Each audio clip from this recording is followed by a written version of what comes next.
బతుకంటే బొమ్మల ఆట అని తెలుసు,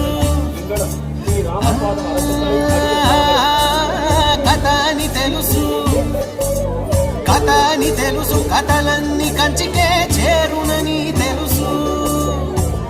తెలుసు తెర తొలుగుతుందని,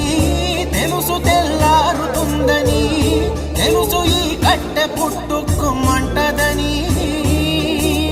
తెలుసు ఈ మట్టి మట్టిలో కలిసిపోతదని, ఇన్ని తెలిసి రకాటంలో పడిపోతావు ఎందుకని మాయా